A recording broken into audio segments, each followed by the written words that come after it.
The Law Be With You podcast show, also known as Christian Fandom Geek on YouTube, is now part of the Red 5 network. Red 5 is a network of podcast shows aimed at bringing great quality content, especially Star Wars. And so look forward to some awesome collaborations on the Red 5 network with the Law Be With You podcast show.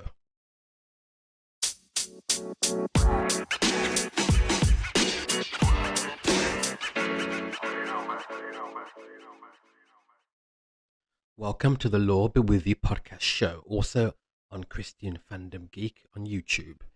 Hope you are all keeping safe in these times that we're living in. I think we're kind of coming out of lockdown in a lot of places, but there's still a lot of things going on with COVID. So keep safe, everybody at home.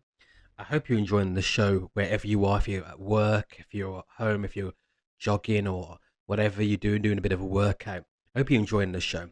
I really appreciate every single one of you who is supporting the channel. And we're moving forward pretty well on YouTube as Christian Fandom Geek. I think we're nearly at 100 subs.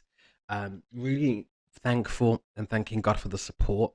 And so really moving forward nicely with the show as well. So thank you, all of you. Now, there's a lot of talk on the internet to do with, I think it's Kevin Smith with his new He-Man series. I think it's called Masters of the Universe.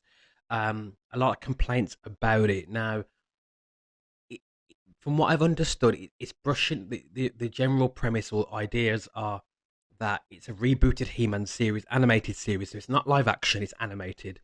And a lot of fans that are more traditional fans are saying that Kevin Smith has sold out, that the TV show is woke, is very much a betrayal of the canon of He-Man. Now, I don't know. I was a He-Man fan growing up as a kid, so yeah, I watched the He-Man, and I think it's He-Man and She-Ra TV shows, animated TV shows. Loved them, absolutely brilliant.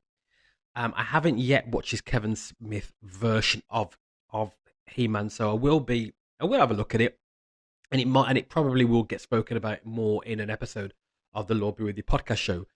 However, there's a lot of implications of what's going on here, because obviously, I think we can all say there is a trend, a very, very prominent trend of shows being rebooted, and because of the times that we're living in, these shows are being done by studio executives, companies, creators who are very liberal and very woke in their sort of outlook, and it goes into identity politics. It goes into every aspect of what they're doing with the show.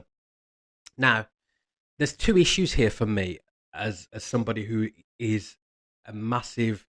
I am somebody who loves fandom. I love franchises. I love shows. And this show, Christian Fandom Geek, the Law Be With You podcast show, is a show that really explores fandom. We talk about the best stories of our age from a Christian perspective. We talk about the archetypes, the hero's journey. We talk about the sort of great motifs that you see in great stories. We engage in fandom. We engage in contemporary culture. We talk about debates. We love to debate on this show. I debate with the collaborators, the guys like Stephen Harper, Omar, who is one of the most knowledgeable people on comic books and Star Wars that I know. Luke Saw, who is a Lord of the Rings expert, super knowledgeable as well. And so we have these great collaborators on the show who are very knowledgeable, who are great talkers, great personalities. And so we, as a team, we engage on these amazing things. And sometimes they're really interesting debates, like The Last Jedi, which I've talked about with Omar, where we're deconstructing Rian Johnson's Last Jedi movie, talking about the motifs in that film, talking about the archetypes in that film, talking about the hero's journey story in that film for Rey, and what they did with an old favorite like Luke Skywalker. So sometimes they are exciting conversations, and sometimes they're conversations like He-Man. Now, for me, this thing with He-Man is a bit silly. The whole thing's a bit silly. First of all, yes, there is a live action He-Man film, which was with Dolph Lundgren back in the day. I think it was early 90s, I think, if I'm remembering correctly. I thought it was okay as a film. It was nothing special, but it was like in the sort of trope of the time. It kind of fit what was happening at the time, and it was fine. Um, in terms of the whole fandom on He-Man, yeah, I think there would be a fandom on He-Man, especially the animated shows, and say grew up on that sort of animated TV show, and it was very enjoyable at the time. I'm going to be honest though, if somebody makes a woke version of He-Man, it's not that great. It's not going to really be that much of an issue to me. I'm going to be honest about that, and I think if you're a traditional fan, if you're someone that's kind of fighting the battlefront against sort of your favorite TV shows being made woke and then also kind of being made in a way that's a bit weird and not quite faithful to the canon, you have to use a bit of wisdom here. Are you gonna kick off about He-Man? Are you gonna kick off about every single cartoon or franchise? And so, in a way, I think you need to use a bit of wisdom here. I think there needs to be a lot of wisdom there in terms of some things you might really gonna like say, right, I'm not gonna back down on Star Wars. I'm not gonna back down on Star Trek. But when it comes to He-Man, yeah, He-Man is okay. It's a good, it's a decent animated franchise. But am I really gonna really make such a big deal? Am I really gonna fight on that front on He-Man? And for me, yeah, you might want to put a tweet out on it. But am I gonna make 3 or 4 YouTube videos about it? Am I gonna really be all over it? And I think for me, I'm not going to be doing that. I might make a video on it, but for me, it's about deconstructing fandom in this situation.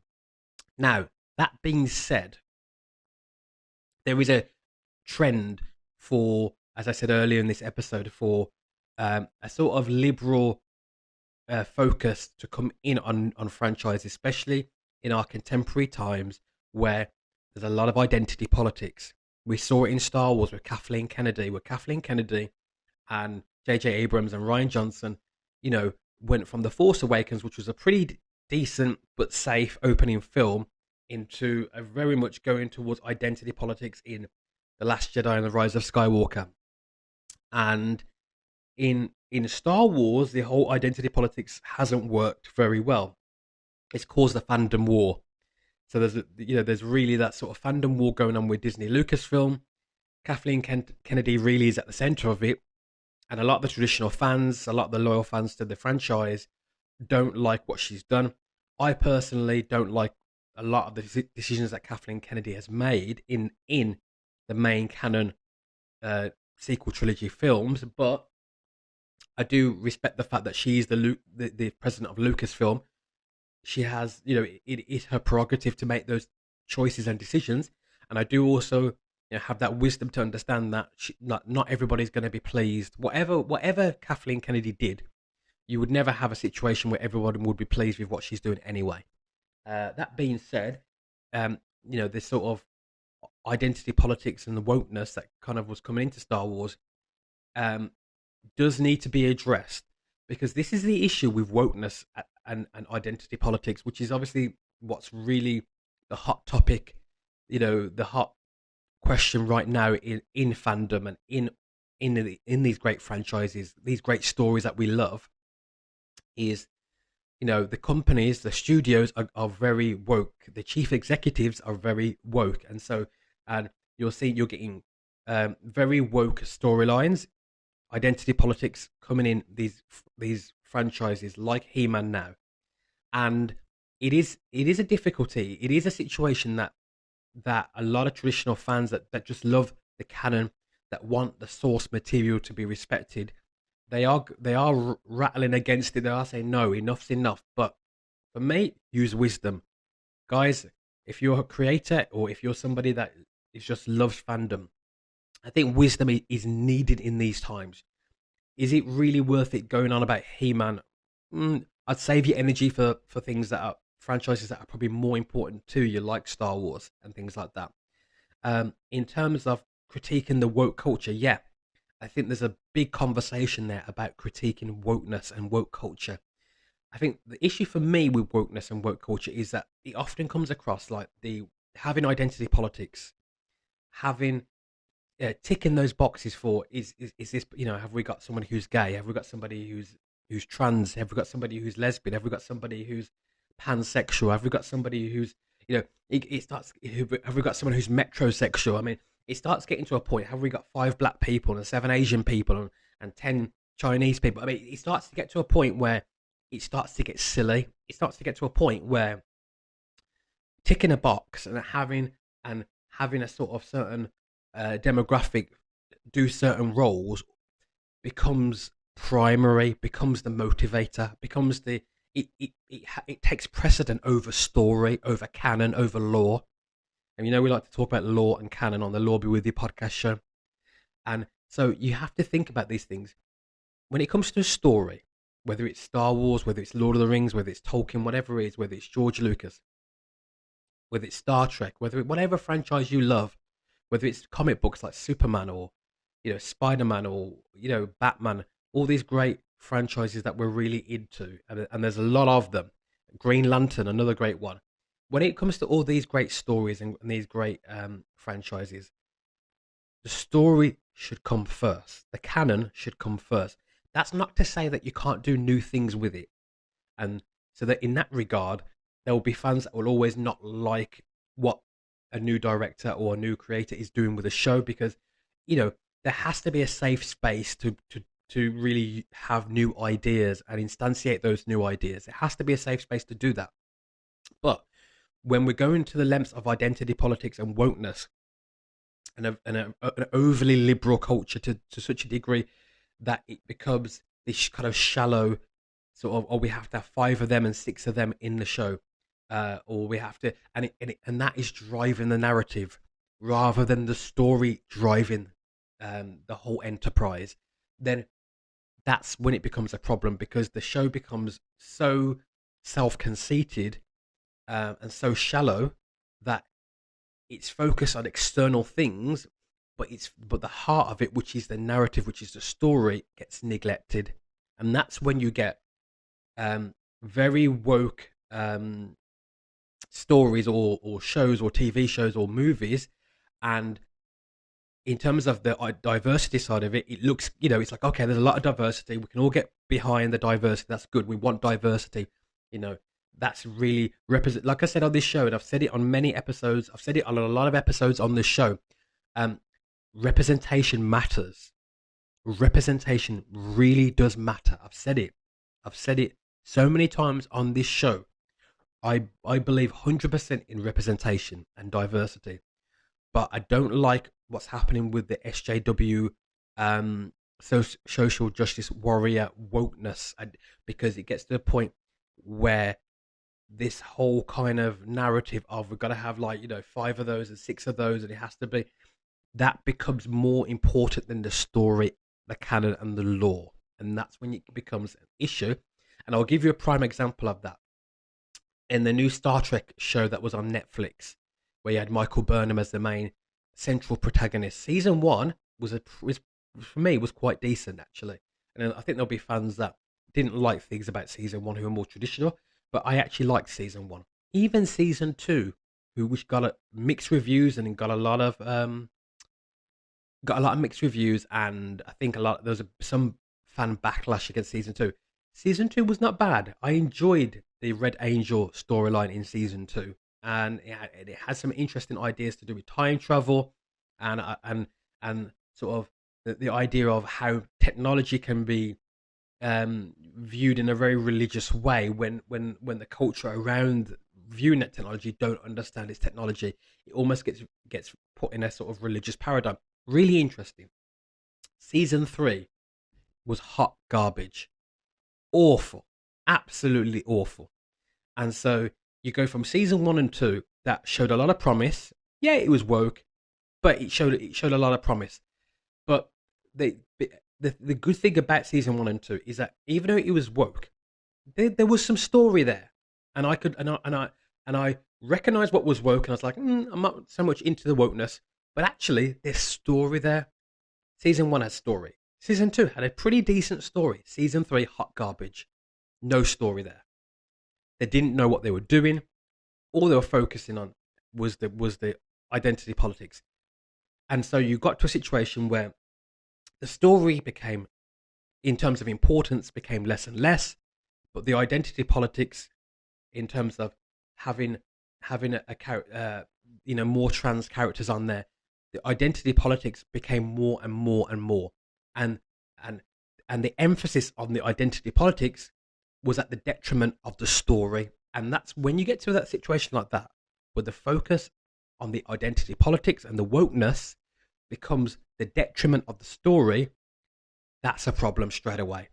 That's a major problem, and we saw it in the Star Trek series on Netflix. Not impressive at all. Season 3, awful, hot garbage. Don't. And if you've not got round to watching it, yeah, you could watch it just to kind of see for yourself really what you think. But in terms of actually story, it was just it was ad hoc. It was all over the place. There was no central narrative that was convincing. The characters were all over the place. It got to a point where I think I just thought, no, I'm not supporting it. I'm not supporting a show like that. When you start to neglect the story like that, I'm not supporting that. I'm not. Nah, I'm not doing it. And so we have to use a lot of wisdom in the times that we're living in. These stories and franchises mean a lot to a lot of folk. This is very, very important. And there is a culture war with the sort of traditional fans and the liberal fans. And by the way, I'm not saying that the traditional fans are always right. Like I said at the beginning of this episode, you got to use a bit of wisdom in what you're willing to really make it a big deal about.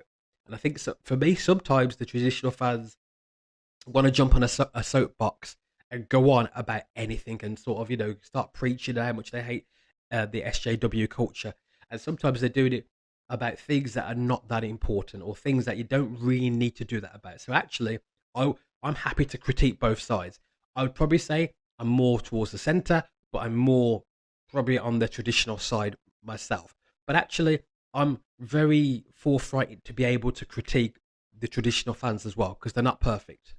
But I will say this: we are living in liberal times in a very woke culture, and what you're willing to kind of invest in in terms of fandom and franchises is really, really important. And yes, we all have a voice, and you can and use your voice to talk about what you love and what you're not enjoying. But ultimately, at the end of the day, if you are more of a woke fan, or if you're more of a woke creator, you need to hear these words. You need to hear that the story needs to be primary. The hero's journey, or whatever type of paradigm that you're running as a story, needs to come before the identity politics. Needs to come before even, well, I say even with the diversity. No, at the same time as you're doing your diversity, you're writing, you're thinking of story. It needs to fit in within the story. It doesn't need to be ad hoc. It doesn't need to be forced. It doesn't need to be a sort of, pandering to, a sort of woke culture. You need to write the story in an authentic and genuine way, in a way that it doesn't have to be identical to how the story was written before. It can be new. It can be fresh. It can be, sort of have that ingenious sort of, newness to it. But actually, ultimately, use some wisdom in what you're doing in the enterprise. It's very important that the story is legitimate, is genuine, is congruent. It needs to be real. It needs to have some kind of what would I say here? A sort of genuineness to the actual franchise as a whole. It needs to have in-world logic. The characters need to have proper motivations, and it needs to have a genuine diversity, not a forced wokeness type of diversity, but a genuine diversity that makes sense within the story and within the in-world logic and the canon and the lore. And so, this has been the Lore Be With You podcast show. Thank you for listening, and we'll be with you very, very soon. Thank you for listening to this episode of the Lore Be With You podcast show on Christian Fandom Geek. I really appreciate every one of you who listen to the show via podcast player or on YouTube as Christian Fandom Geek. We're also on the Red 5 network as well. Really appreciate all of you. Thank you for listening. Thank you for being part of this awesome project and enterprise. I've got some great collaborators on the show as well, having some awesome episodes, and we're really glad that you are part of the ride. Keep listening to the show. Also, you can follow the show on Twitter. If you put in the Law Be With You podcast show or Law Be With You, it will come up on Twitter as well. So if you want to interact with the show, leave a comment and leave a suggestion for future episodes. Would be really happy to engage with you as fans of the show. Keep safe, and we'll be with you very, very soon on the Law Be With You podcast show.